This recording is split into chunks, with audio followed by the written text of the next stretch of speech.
कभी सोचा है कि इंटेलिजेंस जैसी कॉम्प्लिकेटेड चीज को आखिर हम मापते कैसे हैं?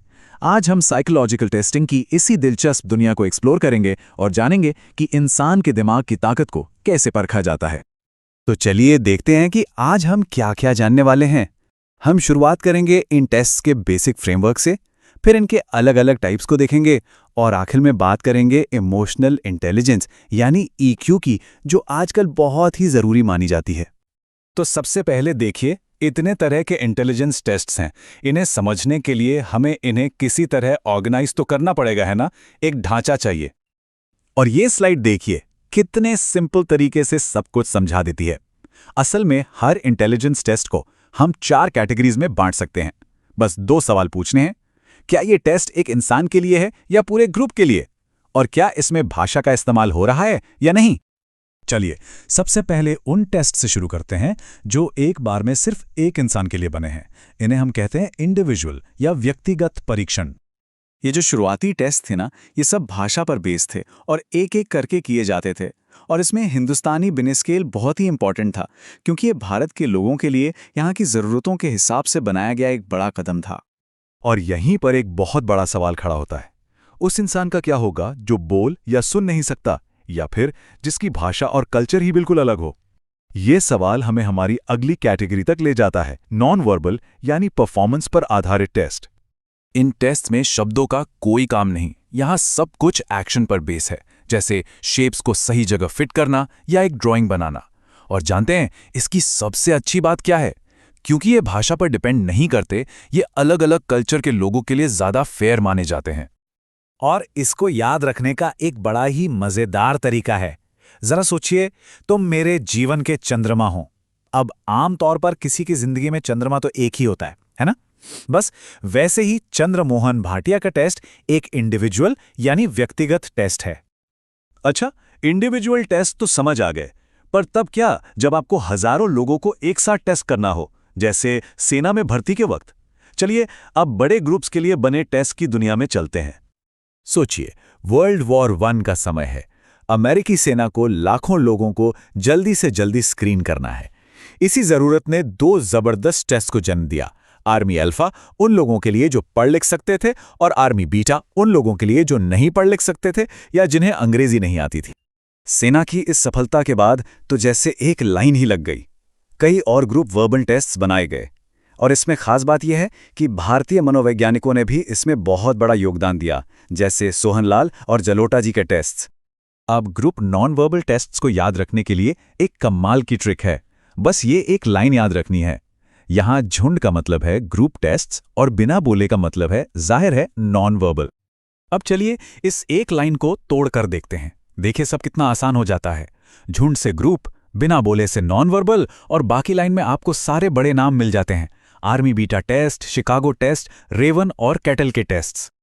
तो अब तक हमने वर्बल और नॉन वर्बल टेस्ट्स को अलग अलग देखा, लेकिन अगर कोई दोनों तरह की काबिलियत को एक साथ मापना चाहे तो यहीं पर आते हैं मिक्स्ड टेस्ट्स। आप इन्हें टेस्ट्स की खिचड़ी कह सकते हैं, जहां वर्बल और नॉन वर्बल दोनों को मिला दिया जाता है।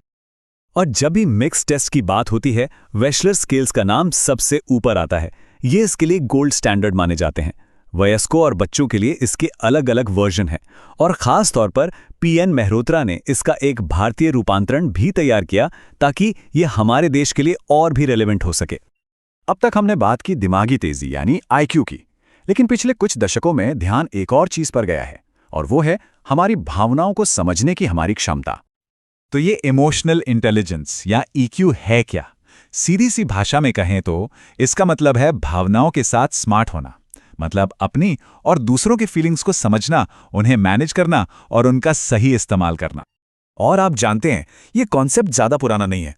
1990 में ये शब्द पहली बार सामने आया, और फिर सिर्फ 5 साल बाद डैनियल गोलमैन की किताब ने इसे पूरी दुनिया में मशहूर कर दिया। आईक्यू को तो अक्सर एक नंबर में माप लिया जाता है, लेकिन ईक्यू को मापना इतना सीधा नहीं है। इसके लिए कोई एक फॉर्मूला नहीं है। इसके बजाय खास तरह के टेस्ट्स होते हैं जो ये देखते हैं कि हम अलग अलग इमोशनल सिचुएशंस में कैसे सोचते और रिएक्ट करते हैं। और ये सब हमें एक आखिरी लेकिन शायद सबसे ज़रूरी सवाल पर लाकर छोड़ देता है। आज की इस बदलती दुनिया में जब बात असल सफलता की आती है, तो क्या ज़्यादा मायने रखता है, किसी का IQ या उसका EQ? इस पर सोचिएगा जरूर। आज हम बुद्धि यानी इंटेलिजेंस की दुनिया में उतर रहे हैं। हाँ, हमारे पास जो स्रोत हैं वो हमें इस सवाल के सफर पर ले जाते हैं कि आप कितने स्मार्ट हैं। और इस सवाल को मापने की कोशिशों ने कुछ बहुत ही दिलचस्प परीक्षणों को जन्म दिया, कभी एक इंसान के लिए तो कभी पूरी फौज के लिए। और ये सफर सिर्फ दिमागी तेजी मापने तक ही सीमित नहीं है। हम ये भी देखेंगे कि कैसे ये एहसास हुआ कि सफलता के लिए सिर्फ IQ ही काफी नहीं है। और यहीं से इमोशनल इंटेलिजेंस की कहानी शुरू होती है। बिल्कुल। और आखिर में हम मनोविज्ञान के एक ऐसे दिग्गज जीन पियाजे के विचारों को छुएंगे जिन्होंने ये देखने का हमारा नजरिया ही बदल दिया कि एक बच्चा दुनिया को समझता कैसे है। तो आज का हमारा रोड मैप साफ है। हाँ, पहले परीक्षणों के प्रकार, फिर इमोशनल इंटेलिजेंस और अंत में पियाजे के शुरुआती विचार। चलिए बुद्धि परीक्षणों के वर्गीकरण से शुरू करते हैं। ठीक है, तो स्रोतों के मुताबिक इंटेलिजेंस टेस्ट्स को 2 मुख्य तरीकों से बांटा जा सकता है। ओके, कौन कौन से? पहला है कि टेस्ट लिया कैसे जा रहा है। मतलब एक एक करके या फिर सब पर एक साथ? बिल्कुल, अगर एक बार में एक ही व्यक्ति का टेस्ट हो तो वो व्यक्तिगत परीक्षण यानी इंडिविजुअल टेस्ट है। और अगर एक साथ पूरे ग्रुप का तो वो सामूहिक परीक्षण या ग्रुप टेस्ट कहलाता है। ठीक है, ये तो आसान है। और दूसरा तरीका क्या है? दूसरा तरीका है कि टेस्ट में पूछा क्या जा रहा है। अच्छा, अगर सवालों के जवाब देने के लिए भाषा या शब्दों की जरूरत पड़े तो वो शाब्दिक यानी वर्बल टेस्ट है। और अगर भाषा का कोई काम ना हो, सिर्फ तस्वीरें या पैटर्न, तो उसे अशाब्दिक या नॉन वर्बल टेस्ट कहते हैं। इसमें आपको कुछ करके दिखाना होता है। ठीक है, तो ये 4 श्रेणियां बन गई। चलिए सबसे पहले व्यक्तिगत परीक्षणों को खोल कर देखते हैं। इनमें सबसे पहला नाम तो बिने साइमन टेस्ट का आता है ना? हाँ, 1905 में ये दुनिया का पहला प्रॉपर इंटेलिजेंस टेस्ट था। पर इसकी जरूरत पड़ी क्यों? मतलब अचानक से क्यों लगा कि हमें बुद्धि मापनी चाहिए? ये एक बहुत जरूरी सवाल है। अल्फ्रेड बिने को फ्रांस की सरकार ने ये काम इसलिए दिया था ताकि वो उन बच्चों की पहचान कर सकें जिन्हें स्कूल में ज्यादा मदद की जरूरत थी। अच्छा, तो मकसद लेबल लगाना नहीं था? बिल्कुल नहीं। मकसद उन बच्चों को ढूंढना था जो पढ़ाई में पीछे छूट रहे थे ताकि उन्हें सही सपोर्ट मिल सके। इरादा बहुत नेक था। यानी शुरुआत मदद के लिए हुई थी।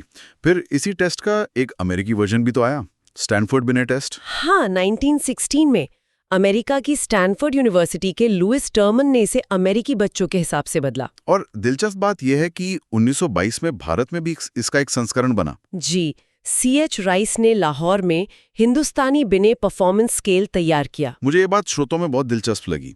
राइस को ऐसा करने की जरूरत क्यों महसूस हुई? क्या फ्रांस या अमेरिका में बने टेस्ट भारतीय बच्चों पर सीधे काम नहीं कर रहे थे? कर ही नहीं सकते थे। आप सोचिए, बिने के टेस्ट में ऐसे सवाल हो सकते थे जो पेरिस की संस्कृति से जुड़े हों। सही बात है।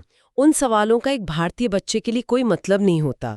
राइस ने समझा कि बुद्धि को किसी की संस्कृति से अलग करके नहीं देखा जा सकता। तो उन्होंने टेस्ट को कल्चरली रेलेवेंट बनाया। बिल्कुल, ये इस बात का पहला बड़ा उदाहरण था कि इंटेलिजेंस टेस्ट कल्चर फेयर होने चाहिए। अब आते हैं उन व्यक्तिगत परीक्षणों पर जिनमें भाषा की जरूरत ही नहीं पड़ती, अशाब्दिक या परफॉर्मेंस टेस्ट। ये किसके लिए बनाए गए होंगे? ये उन लोगों के लिए क्रांति की तरह थे जो पढ़ लिख नहीं सकते थे या जो भाषा नहीं बोलते थे। हाँ, या जिन्हें बोलने में कोई दिक्कत थी। इनमें सेगविन का फॉर्म बोर्ड टेस्ट या पोर्टियस का भूल भुलैया टेस्ट ऐसे परीक्षण थे जहां आपको कुछ करके दिखाना है, बोलकर नहीं। एग्जैक्टली। और इसी कैटेगरी में एक भारतीय नाम भी है, चंद्रमोहन भाटिया। स्रोत में इन्हें याद रखने का एक मजेदार तरीका भी है। अच्छा, जीवन का चंद्रमा एक ही होना चाहिए, यानी ये एक व्यक्तिगत परीक्षण है। वाह, ये तो बढ़िया है। पर उनके टेस्ट को भाटिया बैटरी क्यों कहते हैं? बैटरी क्यों? ये बहुत अच्छा सवाल है। भाटिया का मानना था कि बुद्धि कोई एक चीज नहीं है जिसे एक ही टेस्ट से मापा जा सके। ओके। ये एक बैटरी इसलिए है क्योंकि इसमें 5 अलग अलग तरह के सब टेस्ट हैं। एक आपकी पैटर्न पहचानने की क्षमता को परखता है, दूसरा आपकी शॉर्ट टर्म मेमोरी को। मतलब ये इंटेलिजेंस का एक 360 डिग्री व्यू लेने की कोशिश थी। बिल्कुल, सिर्फ ये नहीं कि आप कितना रट सकते हैं। ठीक है, तो ये व्यक्तिगत परीक्षण तो बहुत गहरे लगते हैं, लेकिन इनमें एक बड़ी समस्या दिख रही है। क्या? इनमें बहुत समय लगता होगा। अब एक एक करके पूरी सेना का इंटरव्यू तो नहीं ले सकते। और यही समस्या 1917 में अमेरिकी सेना के सामने खड़ी हुई जब वो पहले विश्व युद्ध में उतर रहे थे। उन्हें लाखों सैनिकों की भर्ती करनी थी और जल्दी से ये पता लगाना था कि किसे ऑफिसर ट्रेनिंग के लिए भेजा जाए और किसे फ्रंटलाइन पर। यहीं से ग्रुप टेस्टिंग का जन्म हुआ। और यहीं पर हमारे स्रोत आर्मी अल्फा और आर्मी बीटा परीक्षणों का जिक्र करते हैं। इनमें क्या फर्क था? आर्मी अल्फा एक शाब्दिक परीक्षण था जो पढ़े लिखे रंगरूटों के लिए था। ताकि उनमें से ऑफिसर चुने जा सकें? हाँ, लेकिन सेना में बहुत से लोग ऐसे भी थे जो पढ़ लिख नहीं सकते थे या जिन्हें अंग्रेजी नहीं आती थी। तो उनके लिए आर्मी बीटा बनाया गया, जो एक अशाब्दिक परफॉर्मेंस आधारित ग्रुप टेस्ट था। ये एक बहुत बड़ा कदम था। भारत में भी तो ग्रुप टेस्ट बने। स्रोतों में जलोटा और लज्जा शंकर झा का जिक्र है। जी। इनको याद रखने के लिए भी कुछ मजेदार ट्रिक्स दी गई हैं, जैसे अनूप जलोटा के भजन समूह में गाते हैं और भजन में शब्द होते हैं, तो ये एक सामूहिक शाब्दिक परीक्षण हुआ। हाँ, ये ट्रिक्स याद रखने के लिए अच्छी हैं, लेकिन इन परीक्षणों का भी मकसद यही था कि भारतीय स्कूलों में बच्चों की योग्यता का आकलन बड़े समूहों में किया जा सके। अब आते हैं अशाब्दिक ग्रुप टेस्ट पर। स्रोत पढ़ते हुए मुझे एक लाइन ने बहुत हैरान किया। कौन सी? ये इन टेस्ट को याद करने का एक अजीब सा वाक्य है। झुंड में बिना बोले आर्मी ने पीटा शिकागो में रेविन और कैटल को। हाँ, ये काफी चालाकी से बनाया गया वाक्य है। पहले तो मजाक लगा, लेकिन जब इसे तोड़ा तो सारे बड़े नाम इसी में छुपे हैं। बिल्कुल।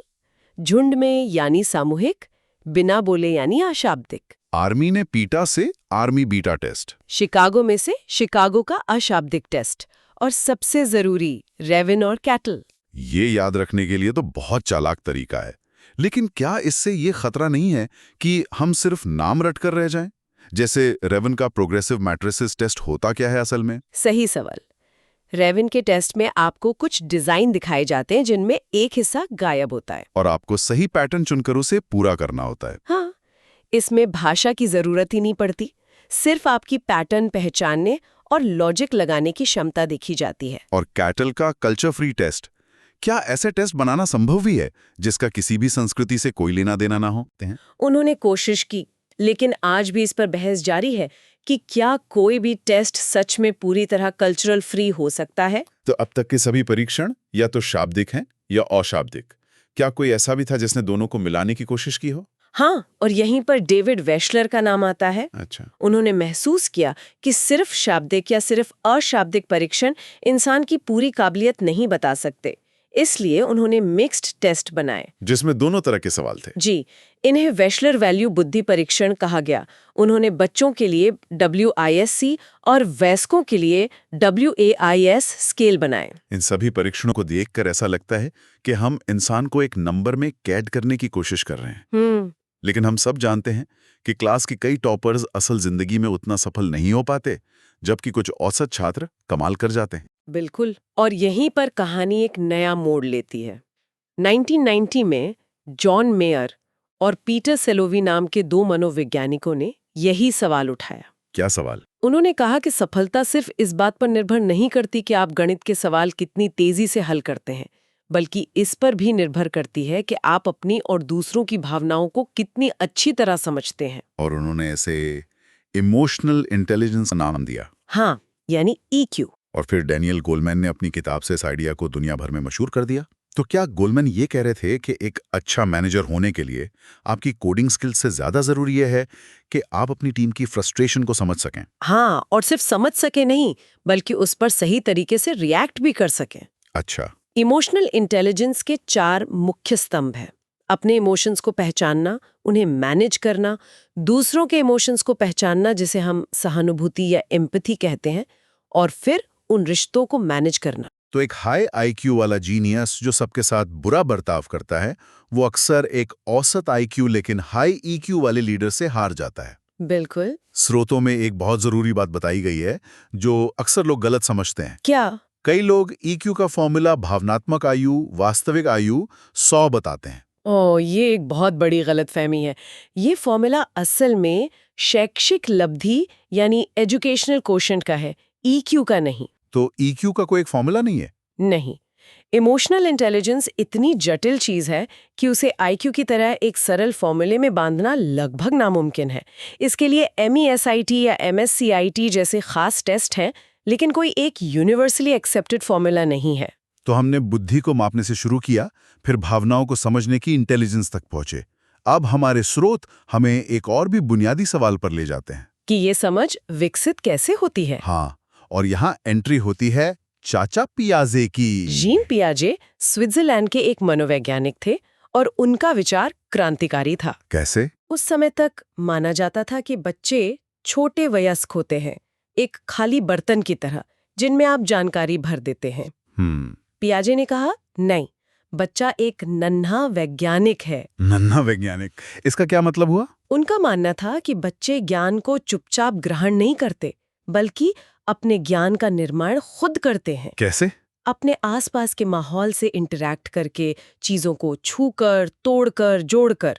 वो लगातार दुनिया पर अपनी थ्योरी बना रहे होते और उन्हें टेस्ट कर रहे होते। और उन्होंने ये पूरा सिद्धांत अपने ही बच्चों का अध्ययन करके दिया था? हाँ, ये भी एक दिलचस्प बात है। पियाजे ने एक और कमाल की बात कही कि जैसे जैसे बच्चे बड़े होते हैं, उनकी सोच की मात्रा नहीं बढ़ती, बल्कि गुणवत्ता बदल जाती है। बिल्कुल।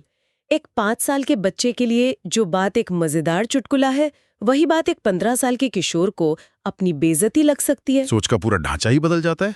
एग्जैक्टली। और जब बच्चा ये ज्ञान बना रहा होता है, तो वो सूचनाओं को अपने दिमाग में छोटे छोटे पैकेट्स में व्यवस्थित करता है।